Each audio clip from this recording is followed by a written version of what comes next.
Alafia, Mandala, Bibi Fahudie, it's your favorite warrior, Blak Pantha. It's a beautiful Friday morning, but I want you to watch this video about this young brother who hates Afrocentricity and Afrocentrics. So just watch it, and I'll give a reaction video to it. I hate Afrocentrism, and not just because it's incredibly stupid, but because it's an insult to real history. Afrocentrism actually started out as something good. There was a man named Arturo Schomburg who was born in Puerto Rico to a black mother and a white father. When he went to school, he asked his teacher if there were any books on black history, and his teacher said no such books exist. So he spent his entire life researching and documenting real African history. But that's not what most Afrocentrists are doing today. They're just pulling ideas out of thin air. They're at a cultural buffet, and they're like, oh, I like that culture, so I'm going to say black people created it. Oh, I like that culture, so I'm going to say black people created that too.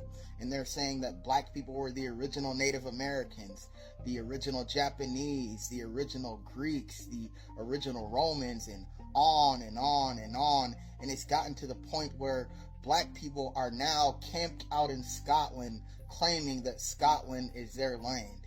It's no longer a scholarly pursuit. Afrocentrism is now a mental illness.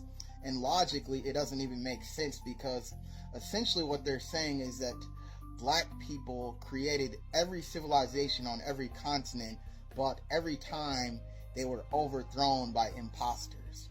Logically, it just doesn't add up. And it's just an insult.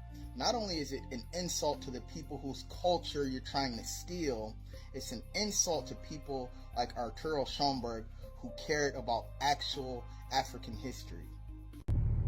Okay, so that was a lot of misinformation. Hope this message finds you well, brother.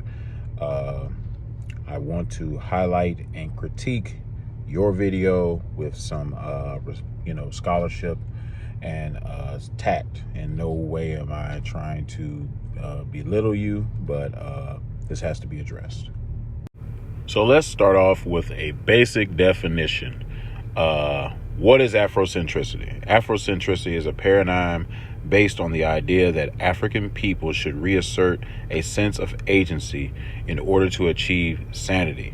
The Afrocentric paradigm is a revolutionary shift in thinking proposed as a constructual adjustment to black disorientation, decenteredness, and lack of agency. For a bonus, let's just read Africology. It is the study of concepts, issues, and behaviors with particular bases in the African world, diasporan, and continental. In other words, it is the Afrocentric study of African people. I read this definition to give more insight to the academic rigor that Afrocentricity demands. You know, it is an academic discipline as much as it is an ideology. So since you had seemed to not have heard of this definition, I wanted to highlight it. Let's see what the Wiley Encyclopedia has to say about Afrocentricity. So they say it is a contemporary pragmatic idea usually associated with the analysis, the criticism, and the projection of African agency transgenerationally and transcontinentally. It was founded by Molefi Kete Asante. I want to highlight that for a minute, because for some reason you started your critique of Afrocentricity with Arturo Schomburg. So that is an error on your part. You should talk about the man who popularized and some say created Afrocentricity before you go to, other people. So it says he wrote 4 books on the subject over 2 decades, marking Afrocentricity as an African intellectual idea to extend negritude, which was developing in the 1930s. Asante and his compatriots in Afrocentric thinking sought to reposition cultural discourses on African phenomenon from marginality to agency. Thus, the idea is to advance the notion that all phenomena, including communication, literature, art, and social and economic relations involving African people, must reject the idea of Africans as victims or objects and seek the subject of or centered place of Africans in the phenomena. Book you should have started with Not so much with Arturo Schoenberg. And I'm not going to read this entire thing, but it says, indeed, culture is the most revolutionary stage of awareness. Culture is in the sense that Emile Cabral, Frantz Fanon, Maulana Karenga have written about. This is at the macro level of education and includes science, music, engineering, architecture, dance, art, philosophy, and economics. This is not no fly-by-night type thing. This is a serious academic discipline that you're saying these derogatory things about. So this is why we take this seriously.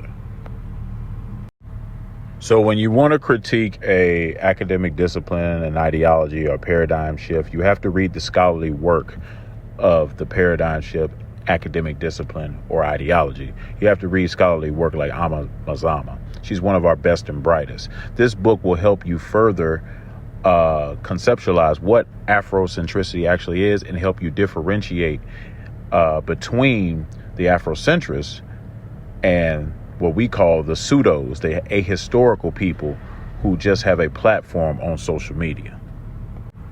This is more scholarly work, from Job to Asante, conceptualizing and contextualizing the Afrocentric paradigm by Abul Karim Bangura.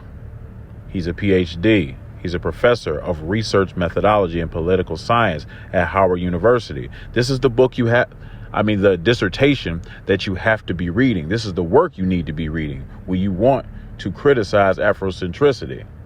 Afrocentrics don't believe they're the first Romans or Asians or Native Americans. Those are Johnny-come-latelys that haven't put in the proper study. When you read works like this, you're reading the real thoughts and ideas of Afrocentrics.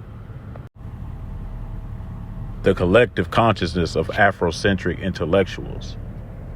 It says it in the title. But you skipped works like these and you went to YouTube and TikTok and Facebook and formed your argument against Afrocentricity to the point where you hated it. Honestly, brother, you don't even know what it is. You have to read the work. And Instagram and social media platforms are not going to do it for you. You seem to respect real history. Well, the real history and the ideas, the feelings, the arguments of Afrocentrics are in their works, in books, not online, in social media platforms. Finally, brother, I really want you to pay attention to this chart. This is the evolution of what we call the conscious community. It's created by Brother Asar Imhotep. I want you to pay attention to the right, the Independent African Academy, which gives ways to Black African Studies, who gives way to Afrocentricity and Afrikology. You need to understand the legacy. You need to understand the shoulders we stand upon, the intense rigor, effort, and commitment Afrocentrics go through. It's in black and white if you take the time to actually read it. There are other people in this community that I believe are the source of your frustration, because I'm frustrated with them too. They have no rigor. They have no methodology. They have no method. But that and those type of people cannot be placed on Afrocentrics, because we have put in the work, we have produced the works. Just because you are ignorant of the works and the books that we have put out doesn't allow you to attack us. So I hope that you take some of the recommendations I've put in this book and formulate an argument that is sound, and maybe you will gain a bit of respect for Afrocentrics from way back in the day all the way up until now. Peace.